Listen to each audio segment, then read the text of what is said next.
Salut tout le monde, c'est Yoshi et aujourd'hui sur After Radio, on s'éloigne un peu de ma chronique habituelle pour parler d'un sujet assez important, les femmes dans le jeu vidéo et plus précisément de leur place au sein de ce milieu. Chaque année, le 8 mars symbolise la journée internationale de célébration des droits des femmes. C'est l'occasion de colloques, soirées, visites, conférences, expositions, ateliers et forums permettant d'évaluer le chemin parcouru dans la lutte pour l'égalité homme-femme et ce depuis cette fameuse année 1977. Sous le thème « Penser équitablement, bâtir intelligemment et innover pour le changement », l'édition de 2019 a permis d'explorer comment la technologie et l'innovation peuvent favoriser l'égalité des sexes. Cependant, l'industrie des jeux vidéo peine encore un peu à les intégrer. En effet, 4 jours avant la célébration de la journée des femmes, un jeu vidéo mettant en scène des viols créait la polémique. La plateforme de distribution de jeux en ligne Steam avait donc décidé le lundi 4 mars 2019 d'annuler tout bonnement la sortie du jeu se nommant Rape Day, qui signifie littéralement jour de viol en français. Ce titre produit par le studio Valve proposait aux joueurs de violer et de tuer des femmes dans un monde envahi de zombies. Sur le site de Steam, Rape Day était présenté comme un roman graphique dans lequel le joueur contrôle les choix d'un sociopathe pendant une apocalypse de zombies. Je me suis fortement interrogé sur le fait que Steam n'ait pas été inquiété et ait laissé passer entre guillemets un jeu vidéo comportant le mot viol dans son titre. Pour se défendre, le créateur du jeu déclarait, je cite, « Si ce n'est pas votre genre de jeu, vous n'avez pas besoin d'y jouer. Mais comme d'autres l'ont déjà dit, j'ai essayé de faire un jeu auquel j'aurais aimé jouer et il y a d'autres gens comme moi. » Devant la polémique, le studio a donc renoncé à sortir un jeu dont l'image lui aurait été sûrement préjudiciable.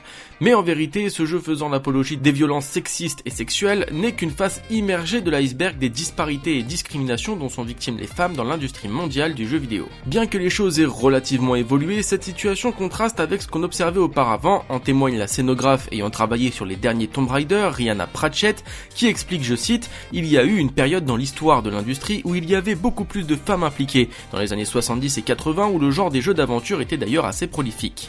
Et il est vrai que c'est à partir des années 90 qu'on observe un profond déclin des personnages féminins dans l'industrie du jeu vidéo. La femme, le plus souvent, est sous-représentée, invisible ou visible uniquement sous le prisme de la sensualité, de l'émotivité et de la fragilité. D'une part, le corps féminin est sexualisé dans les jeux vidéo. De nombreux chercheurs ont en effet démontré comment certains jeux présentent des femmes dotées d'énormes poitrines avec des tenues sexy. Cependant, à mesure que la technologie graphique s'améliorait, l'industrie du jeu a commencé à rechercher des représentations plus réalistes dans ces jeux. Seulement, cela ne s'appliquait pas au corps féminin qui était encore représenté dans des proportions assez irréalistes. Cette évolution se reflète également dans une étude approfondie de plus de 500 jeux vidéo parus entre 1983 et 2014. Cette étude montre que la sexualisation du corps féminin a culminé dans la seconde moitié des années 90 et a diminué de manière significative depuis 2006. À partir des années 2000, étant donné que la sexualisation des corps féminins baissait considérablement, les études se sont davantage orientées sur le rôle et la fonction des femmes dans les jeux vidéo. En examinant les personnages féminins dans les jeux les plus populaires, on constate qu'ils sont numériquement et fonctionnellement inférieurs aux personnages masculins. Les rôles joués sont généralement secondaires, comme par exemple celui d'une demoiselle en détresse ou de l'acolyte sexy d'un protagoniste masculin. Du coup, dans les jeux vidéo, le joueur dispose toujours d'un plus grand éventail d'avatars masculins que féminins. Avec le jeu Metroid sorti en 1986, Samus Aran, le personnage vedette, est féminin, mais c'est certainement l'archéologue Lara Croft dans Tomb Raider sorti 10 ans plus tard qui révolutionnera profondément l'image des femmes dans les jeux vidéo. Lara est en effet la principale protagoniste du jeu et elle est représentée comme une femme forte, indépendante et déterminée. Elle s'écarte ainsi des rôles secondaires et victimisés que les femmes se voient trop souvent attribuer dans les jeux vidéo à cette époque. Toutefois, Lara est aussi un exemple de sexualisation du corps féminin dans les jeux vidéo avec sa taille de guêpe, son gros buste et ses pantalons collants. Les critiques des joueurs ont ainsi influencé la caractérisation de Lara dans la sortie de la dernière trilogie des Tomb Raider.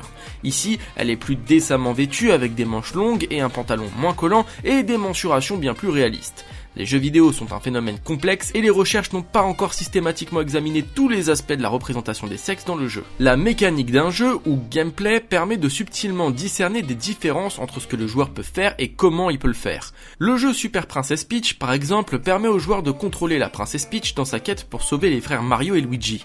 La mécanique du jeu s'articule autour de 4 émotions, la joie, la rage, la colère et la quiétude, qui fonctionnent comme les pouvoirs spéciaux de Peach. Ce titre dépeint ainsi une princesse dont la force ne découle que de ses émotions et de ses sentiments. En revanche, dans le jeu vidéo Hellblade Senua's Sacrifice, le personnage de Senua est une femme mince, petite et fragile qui tire vaillamment son épée pour affronter Surt, le dieu du feu terrifiant. Pendant la scène de combat, on entend un chœur de sonorités mixtes entre encouragement et cris de panique. S'il est vrai que cette scène comporte encore des petits aspects sexistes, il faut reconnaître qu'un personnage féminin comme Senua serait difficilement apparu dans un jeu vidéo grand public des années 90 et 2000. Au-delà de Senua dans Hellblade ou de Lara Croft dans Tomb Raider, d'autres jeux mettent également en scène des femmes comme avatar principal combinant autorité et puissance. C'est le cas par exemple dans Horizon Zero Dawn, Uncharted The Lost Legacy, Call of Duty et Battlefield 5 qui proposent d'incarner des femmes dans leur mode multijoueur, ou encore plus récemment le génialissime The Last of Us 2 où nous jouons 2 femmes comme personnages principaux. Quoi qu'il en soit, il apparaît désormais important de continuer à diversifier les jeux vidéo et ce pour plusieurs raisons. Au cours des 6 dernières années, les conditions de travail dans l'industrie du jeu vidéo ont fait l'objet de vifs débats. Le hashtag First Reason Why a révélé le sexisme et le harcèlement des femmes dans l'industrie du jeu aux États-Unis, alors que le hashtag Gamergate a exposé une culture misogyne régnant dans cette filière des industries culturelles. Il n'y a pas si longtemps en France, nous avons eu également l'exemple de la société française Ubisoft qui faisait l'affaire de plusieurs harcèlements sexuels de la part d'une personne bien placée au sein de cette entreprise.